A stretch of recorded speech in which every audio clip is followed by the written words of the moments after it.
आज की क्लास में हम अल्बर्ट बंडूरा के बारे में पढ़ेंगे। बंडूरा का जो सामाजिक अधिगम का सिद्धांत है उसके बारे में पढ़ेंगे। ये आपका CTET, UPTET, super TET, NET की एग्ज़ाम में भी पूछा जाता है इससे रिलेटेड। आइए देखते हैं इसमें है क्या, एक्चुअल में ये थ्योरी क्या बताती है, क्या सिखाती है। अल्बर्ट बंडूरा ने आखिर कहा क्या है लर्निंग के बारे में, अधिगम के बारे में। अल्बर्ट बंडूरा का जो सिद्धांत है उसे सामाजिक अधिगम का सिद्धांत कहा जाता है। ये कनाडा के रहने वाले थे। इसे सामाजिक अधिगम का सिद्धांत इसलिए कहा जाता है क्योंकि अल्बर्ट बंडूरा का मानना था कि बच्चा जो भी कुछ सीखता है वो समाज से सीखता है, समाज को देख के सीखता है। इसीलिए बंडूरा के सिद्धांत को कहा जाता है सामाजिक अधिगम का सिद्धांत या फिर सोशल लर्निंग थ्योरी। बंडूरा के सिद्धांत को ऑब्जर्वेशनल थ्योरी भी कहा जाता है या प्रेक्षात्मक सिद्धांत। ऑब्जर्वेशन थ्योरी इसलिए कहा जाता है क्योंकि वो कहते थे बच्चा जो भी देखता है समाज को देख के सीखता है। हम कोई भी चीज़ को देख देख के सीखते हैं तभी हमारा अधिगम होता है, लर्निंग होती है, उनका मानना था। तो काफ़ी किताबों में आप देखेंगे उसे ऑब्जर्वेशनल थ्योरी भी कहा जाता है। नेक्स्ट, मॉडलिंग थ्योरी या फिर मॉडलिंग प्रक्रिया। मॉडलिंग का मतलब वो जो रैंप वॉक में मॉडल करते हैं उसकी बात नहीं कही जा रही है यहाँ पर। जो हमारा एक रोल मॉडल होता है, हम किसी को अपना रोल मॉडल मानते हैं, जैसे कुछ जन गांधी जी को मानते हैं, कुछ किसी और अपने टीचर को मानते हैं, कोई अपने पिताजी को मानता है कि वो हमारे रोल मॉडल है और उन्हीं की तरीके से काम करना हम चाहते हैं। या स्टार्टिंग में तो हम काम तक नहीं जाते, हम उनकी तरह बोलना, लिखना, चलना, ये सारी चीज़ें सीखते हैं। तो इसीलिए इसे मॉडलिंग थ्योरी भी कहा जाता है क्योंकि इनका मानना है कि बच्चा काफ़ी कुछ चीज़ें मॉडलिंग के ज़रिए सीखता है। ठीक है, किसी को अपना रोल मॉडल मानता है और उसकी नकल उतारने की कोशिश करता है। एक सिंपल लैंग्वेज में कहा जाए तो लोग दूसरे का अवलोकन के माध्यम से नए व्यवहार सीखते हैं या प्राप्त करते हैं। हम लोग दूसरे को देखते हैं और चीज़ें सीखते हैं और वो अपने जीवन में धारण करते हैं। या फिर कह सकते हैं व्यक्ति अपने वातावरण को देखकर उसका अनुकरण करता है, उसके अनुसार अपने व्यवहार में परिवर्तन लाता है। हमारा जो भी वातावरण हो, हम जिस भी एनवायरनमेंट में रहते हैं उसको हम ध्यान देते हैं, उसको अच्छी तरीके से देखते हैं, सोचते हैं, समझते हैं और फिर उसी की तरह व्यवहार, उसी चीज़ में ढलने लगते हैं, उसी की तरह व्यवहार करने लगते हैं। एक्चुअली बंडूरा से पहले किसी ने भी इस चीज़ पे ध्यान दिया ही नहीं कि लर्निंग इस तरीके से भी होती है, जो कि एक इम्पॉर्टेंट एस्पेक्ट है, जो कि किसी ने ध्यान नहीं दिया बंडूरा से पहले कि इस बच्चे सब कुछ देख के सीखते। इसीलिए काफ़ी बार कहा जाता है कि बच्चों के सामने सोच समझ के बोलना चाहिए और गलत काम नहीं करना चाहिए उनके सामने। क्यों? वो झट से पकड़ लेते हैं वो चीज़ें और कॉपी करके वो खुद भी वो रिपीट करने लगते हैं। इसलिए अगर हम सही काम या अच्छे काम बच्चों के सामने करें तो ज़्यादा अच्छा है क्योंकि बच्चे हमसे सीखते हैं। एक्चुअल में इसको प्रूफ करने के लिए उन्होंने प्रयोग किया और वो प्रयोग था क्या? उन्होंने एक बच्चे को डॉल दी और उन्होंने टीवी ऑन की जिसमें सेम डॉल कोई और बच्चा लेके बैठा था। ठीक है, एक बच्चे को डॉल दी और वो टीवी देख रहा था जिसमें सेम डॉल थी, कोई और बच्चा उसके साथ खेल रहा था। उन्होंने देखा, खेलते खेलते बच्चे ने टीवी में देखा कि बच्चा गुड़िया या फिर डॉल के हाथ तोड़ दे रहा है और थोड़ी देर बाद जो बच्चा टीवी देख रहा था उसने भी अपनी डॉल का हाथ तोड़ दिया। एक आक्रामक व्यवहार उन्होंने देखने को मिला। फिर उन्होंने एक बच्चे को या फिर थोड़े बच्चों को, एक ग्रुप को डॉल दी और टीवी ऑन किया जिसमें वीडियो चलाया जिसमें बच्चा डॉल के साथ अच्छा व्यवहार कर रहा है, उसके बाल संवार रहा है, उसके कपड़े ठीक कर रहा है, खाना खिलाने की कोशिश कर रहा है, इन ऑल अच्छा व्यवहार कर रहा है। तो जो बच्चे ऐसा दृश्य देख रहे थे या ऐसा वीडियो देख रहे थे, उन्होंने देखा कि वो सारे बच्चे अपने डॉल के साथ अच्छा व्यवहार कर रहे हैं।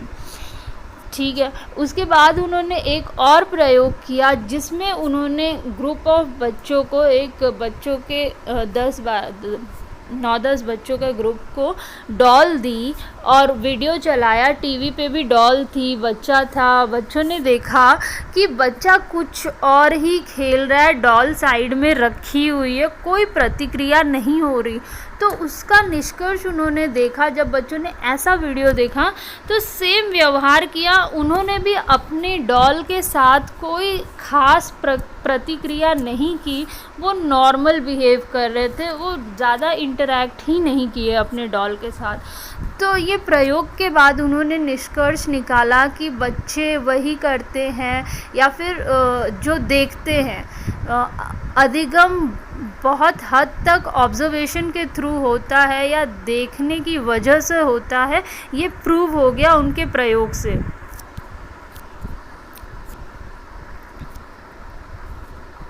नेक्स्ट उन्होंने प्रोसेस बताया, किस प्रोसेस से बच्चा सीखता है। प्रोसेस या प्रक्रिया कह लो या स्टेजेस कह लो, किस स्टेजेस से होके गुज़रता है। पहला तो हमारा है अवधान या फिर अटेंशन कहा जाता है इसे इंग्लिश में। देखो 4 उन्होंने स्टेप बताया। बच्चा कभी भी सीखता है तो 4 स्टेप्स के थ्रू या स्टेजेस के थ्रू सीखता है। अगर इसमें से एक भी स्टेज स्किप हो गई, छूट गई, तो अधिगम होगा ही नहीं, उनका मानना था। अब देखते हैं हम लोग ये 4 स्टेजेस थी क्या और इसके थ्रू लर्निंग क्या होती है। पहले उन्होंने कहा अटेंशन या फिर अवधान। बच्चा कोई भी चीज़ अगर ध्यान से नहीं देखेगा तो प्रोसेस स्टार्ट नहीं होगा। अगर हमने हम लोग रास्ते में चलते तो बहुत सारी चीज़ें देखते जाते हैं, पर जो चीज़ हम ध्यान से देखते हैं वही हमारे माइंड में रहती है। ठीक है, तो उन्होंने पहले कहा अटेंशन या फिर अवधान, किसी भी चीज़ को ध्यान से देखना, स्टेज पहला है हमारा। ठीक है, सेकंड स्टेज है हमारा रिटेंशन। किसी भी चीज़ को ध्यान से देखने के बाद अपने दिमाग में बैठाना। अगर हमने उसे अपने दिमाग में नहीं बैठाया है तो फिर ये प्रोसेस वहीं पर रुक जाएगा। ठीक है, थर्ड है रिप्रोडक्शन या पुनः उत्पादक। जो चीज़ हमने सीखी है, मैंने ध्यान से देखी, अपने दिमाग में बैठा ली और फिर बाद में, जैसे कि मैंने कुछ रास्ते में ही चलते चलते देखा कि कोई बाल बनाया हुआ है, किसी हेयर स्टाइल को देखा और फिर बाद में मैं घर पे आके मैंने दिमाग में बैठा लिया है उसने कैसे किया था, 2 चोटी बांधी थी और क्या, उसको मैं फिर खुद अपने बालों पे ट्राई कर रही हूँ या किसी के बालों पे ट्राई कर रही हूँ, सेम चीज़। मतलब वो क्या हुआ, पुनः उत्पाद करना, रिप्रोड्यूस करना। ठीक है, तभी ये प्रक्रिया अधिगम की होगी। अगर मैंने देखा, दिमाग में बैठाया और फिर से ट्राई नहीं किया उस चीज़ को, तो ये प्रोसेस वहीं पर थम जाता है। हमारा जो लास्ट स्टेज है वो मोटिवेशन। पता चला, मैंने रास्ते में देखा वो लड़की के बाल एकदम ऐसे छोटे छोटे हैं और मैंने घर पे उसको दिमाग में बैठा लिया, यहाँ पे आके एकदम अपने छोटे छोटे बाल कर लिए और बाद में लास्ट वाला स्टेज मोटिवेशन के ज़रिए या अभिप्रेरणा के रूप में मुझे 2 थप्पड़ मिले तो मैं वो ट्राई नहीं करूँगी। ठीक है, मेरा वो प्रोसेस फिर वहाँ पे ख़त्म हो जाएगा। अगर मैं कुछ चीज़ सीख के आई हूँ और लास्ट स्टेज में मोटिवेशन के मेरी मम्मी ने मुझे शाबाशी दी, घर पे मुझे शाबाशी मिली, तो वो चीज़ मैं दोहराऊँगी।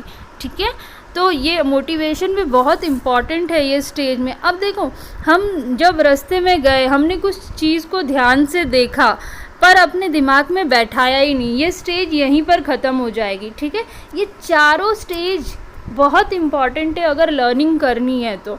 अगर इसमें से एक भी स्किप हुआ तो लर्निंग नहीं होगी।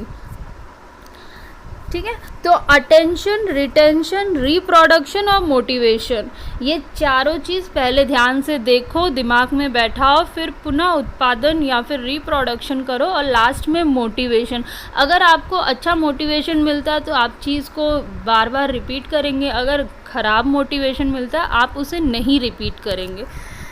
लास्ट है अधिगम के कारक। उन्होंने बात की अधिगम के कारक क्या होते हैं, या फिर कारण क्या होता है, या फिर कॉजेज ऑफ लर्निंग क्या होता है। हम लर्निंग किसके थ्रू करते हैं? एक तो एनवायरनमेंट, बिहेवियर और कॉग्निशन, या फिर कह सकते हैं वातावरण, व्यवहार और संज्ञान के थ्रू। वातावरण, व्यवहार और संज्ञान। देखो, वातावरण, हम लोग कोई भी चीज़ सीखते हैं वो वातावरण से सीखते हैं, और ये जो प्रोसेस है अधिगम का, लर्निंग का, ये कंप्लीट नहीं होगा अगर हमारे व्यवहार में वो दिखाई ना पड़े। ठीक है, अगर हमने अपने व्यवहार में धारण ही नहीं किया वो चीज़, तो वो कंप्लीट नहीं होगी, या फिर वो लर्निंग कहलाएगी नहीं। और दूसरा, अपने दिमाग में चीज़ों को बैठाना। जैसे कि हम लोग एक अच्छे एनवायरनमेंट में रहते हैं, मेरे दोस्त बड़े अच्छे हैं, पढ़ाकू हैं, तो अच्छा एनवायरनमेंट मिला, मेरे बिहेवियर में भी वही दिखाई पड़ेगा आपको। और दूसरा, हमारा जो बुद्धि है या थिंकिंग है या फिर संज्ञान कह लो, वो भी वैसी ही हो जाएगी। और सेम चीज़ है, अगर हम ख़राब एनवायरनमेंट में होंगे तो हमारा व्यवहार भी वैसे ही होगा, और सोचने समझने की शक्ति भी वैसी ही हो जाएगी, बुरी हो जाएगी, शैतानी दिमाग हो जाएगा हमारा। ठीक है, इसके अलावा अच्छा, ये जो थ्योरी है हमने पढ़ी बंडूरा की, एल्बर्ट बंडूरा के बारे में, इसको आप नॉर्मल लाइफ में भी देखोगे कि बहुत ही सटीक उन्होंने बात कही है कि सच्ची में बच्चे या फिर नॉर्मल लोग देख कर ही सीखते हैं काफ़ी कुछ चीज़ें। जैसे आप देखोगे हेयर स्टाइल, जैसे मैंने एग्जांपल दिया, कोई आपको स्पेशली ट्रेनिंग नहीं देता प्रोफेशनल कि ऐसे बाल बनाओ वैसे बाल बनाओ। आप क्या देख देख के सीखते हो। आपका कोई भी फेवरेट होगा, या कोई बच्चा, किसी की हेयर स्टाइल आपको पसंद आ गई तो आप उसे ट्राई करते हो।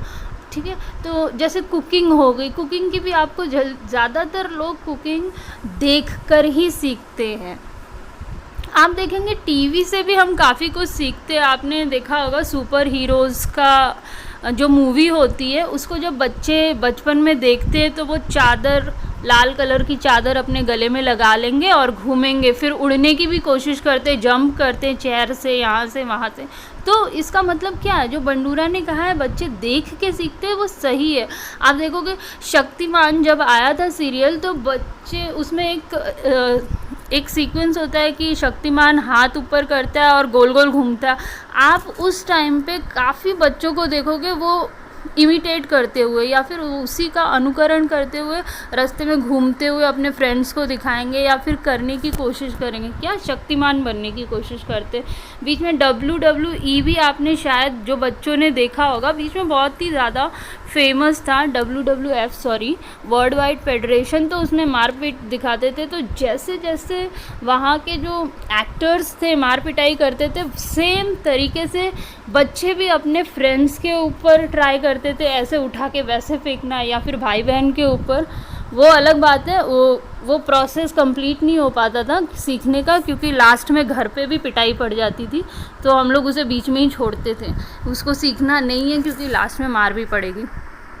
तो बंडूरा की जो थ्योरी है वो काफ़ी रेलेवेंट है। क्यों? क्योंकि सही में हम लोग काफ़ी कुछ इसी तरीके से सीखते। अगर आप एग्ज़ाम्स की बात करें, आपको क्या पूछा जाएगा, पहले तो स्टेजेस है इम्पॉर्टेंट, जैसे कि अटेंशन, रिटेंशन, रिप्रोडक्शन और मोटिवेशन, 4 स्टेजेस होते हैं, उसको समझ लो। फिर आपका प्रयोग हो गया, जो एक्सपेरिमेंट उन्होंने किया है वो समझे रहो, पर उससे रिलेटेड ऐसा कोई ख़ास क्वेश्चन बनेगा नहीं। दूसरा, यूपी टेट और सी टेट में शायद इनके नाम से रिलेटेड, जैसे बंडूरा की थियोरी को कहा क्या जाता है, सामाजिक अधिगम का सिद्धांत हो गया, ऑब्जर्वेशनल थ्योरी होगी, मॉडलिंग थ्योरी होगी, तो उसके नाम से रिलेटेड आपको काफ़ी सारे क्वेश्चन बन सकते हैं। मेरे ख्याल से आपको समझ आ गया होगा बंडूरा की थ्योरी है क्या। आज के लिए इतना ही।